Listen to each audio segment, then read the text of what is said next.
किस्सा कुर्सी का में आपका बहुत बहुत स्वागत है। नमस्कार, मैं हूं आपके साथ अनुराग मुस्कान। नमस्कार, मैं हूं शीतल राजपूत।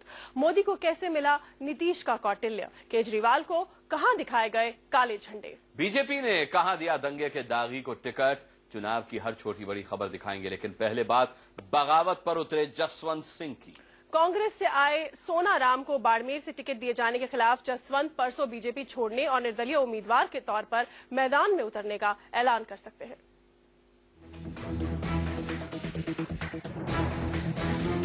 76 साल के जसवंत सिंह अपनी जन्मभूमि बाड़मेर से अपना आखिरी चुनाव लड़ना चाहते थे, लेकिन बीजेपी ने उनकी अंतिम चुनावी इच्छा पूरी नहीं की।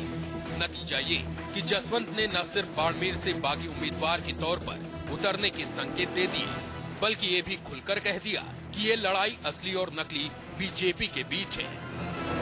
हमारे सामने चुनौती जो है वह असली बीजेपी और नकली बीजेपी के बीच है, और इस असली और नकली का जो अंतर है वह मैं निर्णय नहीं करूंगा, वह जनता ही निर्णय कर सकती है। जसवंत सिंह जोधपुर पहुंचे थे।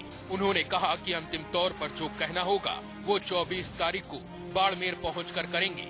आडवाणी के बाद दूसरे बुजुर्ग नेता को दरकिनार किए जाने पर बीजेपी कटघरे में है, लेकिन बीजेपी बाड़मेर पर समझौता करने के मूड में नहीं है। जहां तक श्री जसवंत सिंह जी का प्रश्न है, वो हमारे पार्टी के एक सम्मानित नेता हैं और मैं समझता हूं कि उनके सम्मान, उनकी प्रतिष्ठा का मूल्यांकन केवल टिकट और उस के आधार पर नहीं किया जाना चाहिए, बल्कि भारतीय जनता पार्टी उनकी वरिष्ठता, उनके अनुभव, उनकी योग्यता, प्रतिभा, क्षमता का पूरा सम्मान करेगी और हम लोगों के मन में उनके प्रति बेहद सम्मान है। देखिए, अब खेद है मुझे कि उनको हम नहीं एडजस्ट कर पाए। राजनाथ सिंह जी ने भी उनको यही कहा है और मुझे लगता है कि जो सीनियर लीडर हैं, बहुत सालों से संसद में रहे हैं, पार्टी किसी अन्य वैकल्पिक तरीके से उनका प्रयोग करेगी। इधर जैसलमेर में जसवंत सिंह के समर्थन में एक बैठक हुई।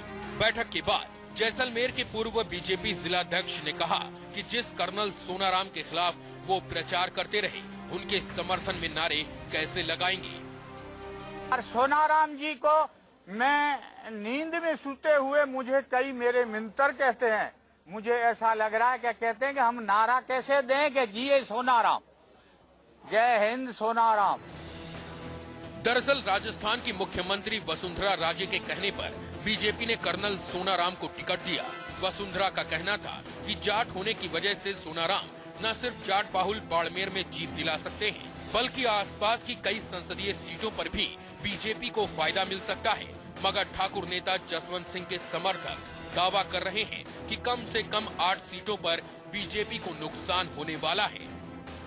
मैं कह सकता हूं कि 8 तो ले ही बैठेंगे। बीकानेर से लेके और जालोर के बीच में 8 एमपीओ को शायद दाग लग जाएगा। 25 की हवा निकल जाएगी।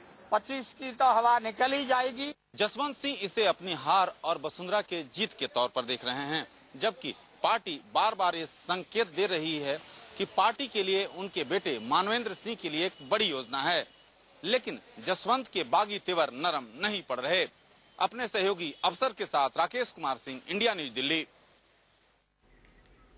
जिस सोनाराम को लेकर जसवंत नाराज हैं और बीजेपी में घमासान मचा है, उनका क्या कहना है? सोनाराम का दावा है कि पिछले महीने जब जसवंत से उनकी मुलाकात हुई थी, तब उन्होंने कहा था कि 3 में से किसी एक भी सीट पर लड़ सकते हैं। अगर ऐसा है तो फिर बाड़मेर पर क्यों अड़ गए हैं जसवंत सिंह?